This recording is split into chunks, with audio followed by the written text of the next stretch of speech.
Keith Scott, BVN, standing right here at the Central Library for today's event. 3 panelists. Today's event was the 3rd San Antonio Book Festival. It went right down right here at the Central Library. 3 panelists, Ivy Taylor, our mayor was right here, keynote speaker, Professor Williams, and Mrs. Pierce all had valid points and views for today's event, the 3rd annual Book Festival right here in San Antonio. Keith Scott, Black Video News. Keith Scott live right here, BVN live with the mayor, one of the keynote speakers for today's event, the 3rd annual San Antonio Book Festival. Right here with the mayor. How you doing, Mayor? I am great. I'm wonderful. I want to take time out to let our viewers know the importance of today's event and just get a little idea of the importance of today's event, Mayor Taylor. Today's event is really wonderful, fabulous, important. The Public Library Foundation puts together this book festival, and they bring out authors, and it gives San Antonians a chance to meet creative geniuses, to buy books and talk about books, and certainly we need to promote more literacy here in San Antonio. Yes, we do. Reading is fundamental, so today's event really is key for our youth. How did it feel, and what were one of the things that you expressed on the panel today with some of the people that were here attending today's event that was most important to you, Mayor? Sure. I wrote a little selection in the book that Fred Williams put together, various folks reflecting on what Black means to them, and I wrote about the inspiring story of Shirley Chisholm, who was really a trailblazer in relation to politics. And so I found myself in this unexpected position of serving as mayor, and so I'm inspired by her example, but also feel blessed that I'm able to be an inspiration to others. That sounds good. Mayor, I want to thank you for taking the time out. I know you've been here all day. I'm not going to hold you up. Okay. Keith Scott, Black Video News, right here with the mayor of San Antonio, Mayor Taylor. Thank you so much. Thank you. Keith Scott, Black Video News, right here at today's event. Also, I'm here with Dr. Diop. Dr. Diop, tell us the importance of today's event and why you were here today representing today's event also. Well, today we're celebrating Black is the Color of Strength, a book by, to me, just a magnificent Professor Fred Williams, who put all these authors together, and he kind of took pages out of my book, Inner City Public Schools Still Work. He took pages out of my book and kind of included it in there, and Yasmin, hold on. took some of my book and put it in there, and today we're just kind of trying to bring all these authors together and talk about the importance of Black is the Color of Strength. I mean, very good message today. San Antonio Public Library, a great place. So every day, all around, just a great day to celebrate Black is the Color of Strength. Well, that sounds good, Dr. Diop. I know you've been here all day. For our viewers, just leave them with something that really stood out in your presentation, being here today. Leave our viewers with something that really stood out for the people that attended today's event. I've been reading for a long time, and one thing that I learned today was just more of the importance of Dr. Maya Angelou. I mean, we all read the poems and Our Rise and all that stuff, but Dr. Maya Angelou, she was so much more than that, and I didn't know she spent as much time in San Antonio as she did back in the 80s. I heard a story about she spent a whole month right here on our Riverwalk, just hanging out with people and trying to, and getting our culture, and I didn't know that, and just makes me more enamored toward Dr. Maya Angelou. So I would encourage everyone, read more about Dr. Maya Angelou and really get into what she's all about. Great woman.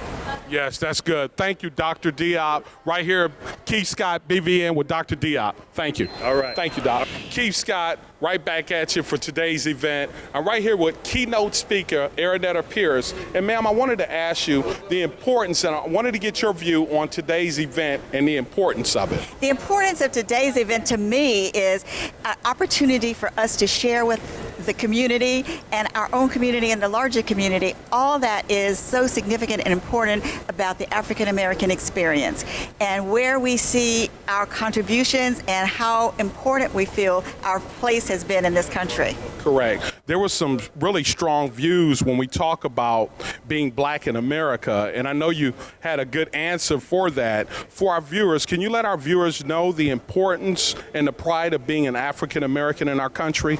Well, I think I've always felt that African Americans have never been excluded from creative genius, only opportunities. But we have to create our opportunities, because it is critical that the whole American history and the American artistic history story be honest. And it cannot be honest without including our experience as a part of it. And we have done it in our writings, in our visual arts, and in our music. And all of those kinds of contributions need to be acknowledged and included. They do. Very important that we make that point. Today's event significant for our youth as well when we talk about reading. You know, these kids don't want to read books now. So for today's event being a book festival, let our listeners and our young crowd know the importance of reading. My role model is Maya Angelou, as you often hear me say. And someone asked her once, what would it take to become a great writer? And she says, read, read, read, read. You can't talk about anything or know anything about anything unless you do study and you do some reading. You can have all the degrees you want, but we are in a high state of illiteracy if we do not read. It's a vicarious experience in learning about so many things we would never know about otherwise.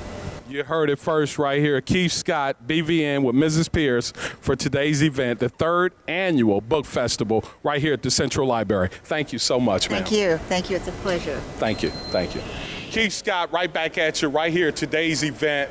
I'm right here with Professor Williams, one of today's keynote speakers. And Professor Williams, I've asked some serious questions, some a little not as serious, but I wanted to ask you about today's African American compared to what we were called back in the days when we say Negroes. Well, I think we need to know that the term New Negro that comes out during the Harlem Renaissance with the black movement north, where blacks were escaping from the old concept of the old Negro, who still had the slave mentality, and these new brothers and sisters going into Harlem and said, hey, we're a new Negro, and here's what we're going to do. We're going to define ourselves. We're going to write our books. We're going to tell it, if you like it, great. If you don't, too bad. So New Negro was a term like the progressive black would be today. Correct. Yeah, so the term Negro was never considered a bad term by our ancestors in the literary world, especially in Harlem in the Renaissance time. Right. Yeah. Well, you heard it first. That's a good, valid point. I wanted to ask you also about what stood out to you today when we talk about this book festival for African Americans and the importance of reading books. What stood out with our panel today was being able to redefine and start what we hope is going to be an ongoing growth, redefinition of black. I am so sick and tired of other people defining what black is. They say black is the new orange. Right. One lady wrote a book, Black is the new BITCH. I've said no. Right. Black does not have to be a negative term. I started on this. I remember I was in a meeting over at Northwest Vista College where I used to teach, and they were talking about teachers who are good teachers, teachers who are bad teachers. They said, well, the bad teachers wear the black hats. And I said, no. The good teachers wear the black hats.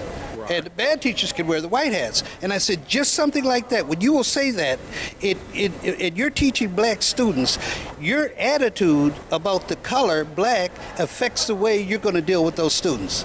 And so we can define who we are. Keith, they don't have to define who we are. Correct. We can do it. Correct. And if they don't like it, and like Langston Hughes said in 1924, if you don't like it, too bad.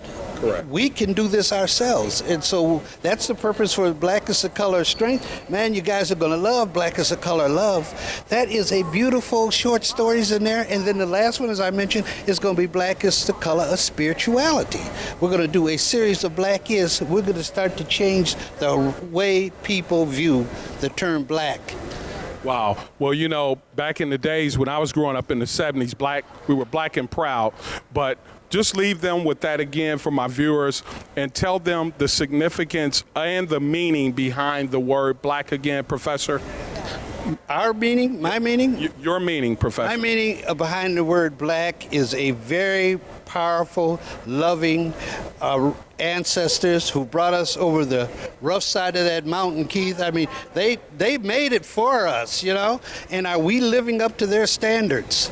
So black is it's more of a cultural term, because you can look around here, you can't say it's a physiological term. We had Ernetta Pierce, who's very light. white, me middle, and the mayor middle. So we can't say it's skin, but it's a cultural thing. It's a way of thinking, to me. Right. Yeah. Well put. Professor Williams, I want to thank you for taking the time out to talk to me at today's event.